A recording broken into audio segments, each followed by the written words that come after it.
यूहन्ना रचित सुसमाचार उसके 8वें अध्याय के पहले 11 पदों को जब हम देखते हैं, वहां पर एक स्त्री का उल्लेख है। शास्त्री और फरीसी एक स्त्री को लाए जो व्यभिचार में पकड़ी गई थी, और वो यीशु मसीह के सामने खड़ा करके कहते हैं, बता हम इसका क्या करें, क्योंकि मूसा की व्यवस्था के अनुसार तो इसको मार डालना है, पत्थरवाह किया जाना है। अब तू बता हम क्या करें। और यीशु मसीह झुककर जमीन पर कुछ लिखने लगते हैं। वो पूछते जाते हैं कि बता हम इसके साथ क्या करें। यह स्त्री व्यभिचार करते हुए पकड़ी गई है, हमने इसको रंगे हाथ पकड़ा है। और तब यीशु मसीह उठते हैं और कहते हैं, तुम में से जो निष्पाप हो वही पहले उसको पत्थर मारे। तुम में जो निष्पाप हो। और जब यीशु मसीह की इस बात को लोग सुनते हैं, यीशु मसीह पुनः नीचे कुछ लिखने लगता है। एक एक करके सब चले जाते हैं और लिखा हुआ है, यीशु ने सीधे होकर उससे कहा, हे नारी, वे कहां गए? क्या किसी ने तुझ पर दंड की आज्ञा ना दी? उसने कहा, हे प्रभु, किसी ने नहीं। यीशु ने कहा, मैं भी तुझ पर दंड की आज्ञा नहीं देता। जब हम इस अंश को पढ़ते हैं, एक प्रकाशन आता है।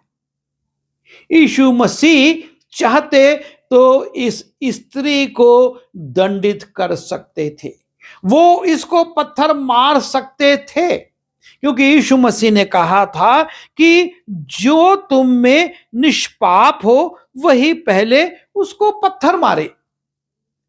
और यीशु मसीह के लिए क्रूस पर चढ़ाने के पहले भी सारे लोग यही कहते रहे, चाहे वो महायाजक हो, चाहे वो कैफा हो, चाहे वो पिलातुस हो, और चाहे वो हेरोदेस हो, और चाहे उसको पकड़वाने वाला यहूदा इस्करियोती हो। सब ने यही कहा था कि मैं इसमें कोई दोष नहीं पाता, मैंने निष्पाप को पकड़वा कर पाप किया है। यीशु मसीह निष्पाप था और यीशु मसीह के पास यह अधिकार था कि वो इस स्त्री को दंडित कर सकते थे। पर यीशु मसीह उससे कहते हैं, उसने उससे कहा, मैं भी तुझ पर दंड की आज्ञा नहीं देता।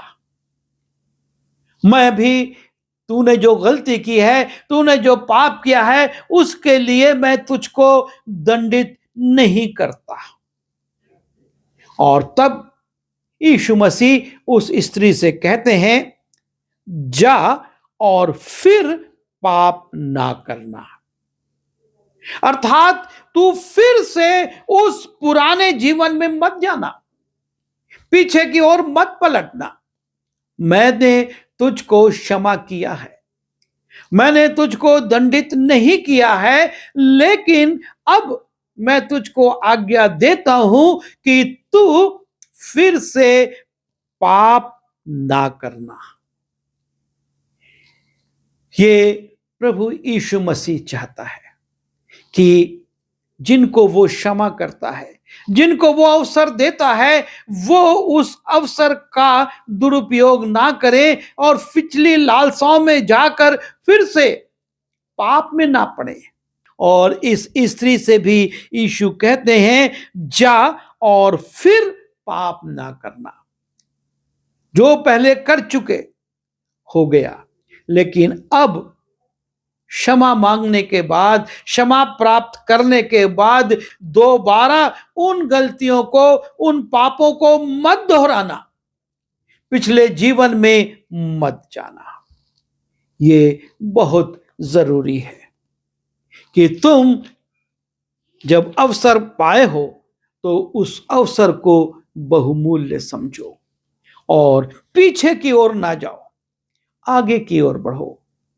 पाप की ओर मत जाओ, लेकिन परमेश्वर की ओर आगे बढ़ो, और तभी तुम उस जीवन को पा सकोगे।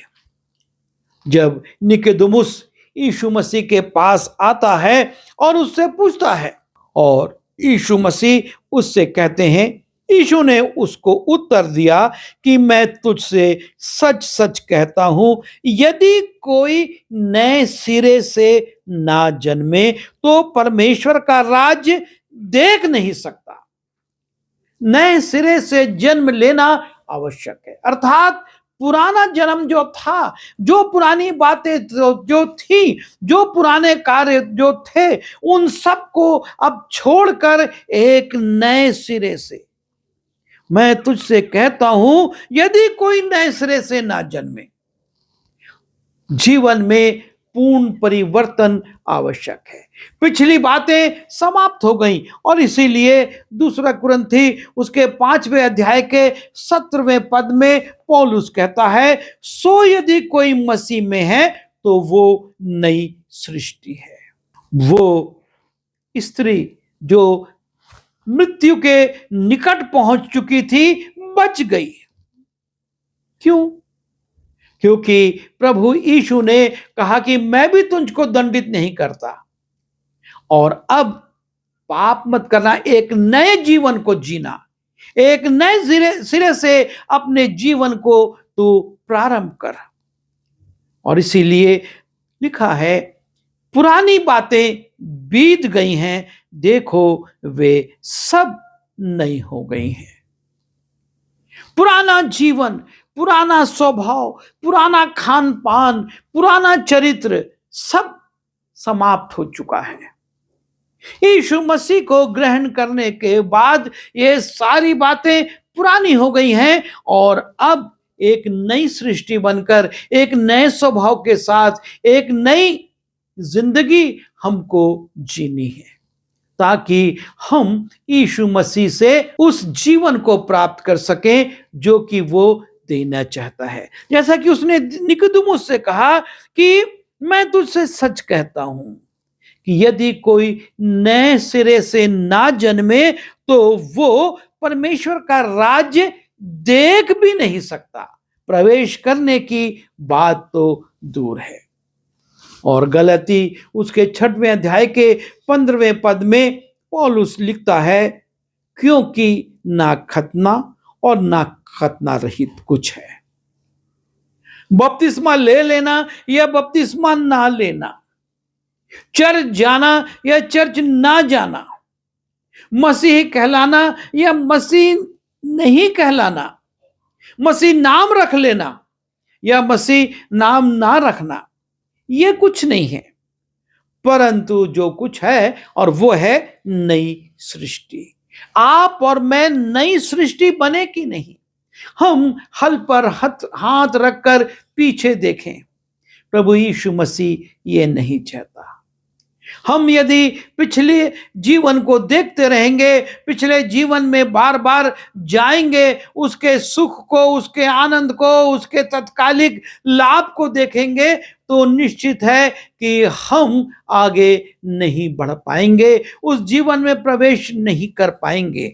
और इसलिए हमको पीछे नहीं देखना है, पीछे जीवन में नहीं जाना है, हमको एक नई सृष्टि बनकर आगे बढ़ना है, प्रभु यीशु मसीह के मार्ग में जाना है, उसकी शिक्षाओं के अनुसार, उसके कहे अनुसार आचरण करना है, तब हम मुकुट को प्राप्त कर सकेंगे। सारी बातें जो पिछली थी उनको छोड़ना होगा। परमेश्वर ये चाहता है कि हम अपने पिछले जीवन पर ध्यान न लगाएं, और यीशु मसीह इसी बात की शिक्षा देते हैं।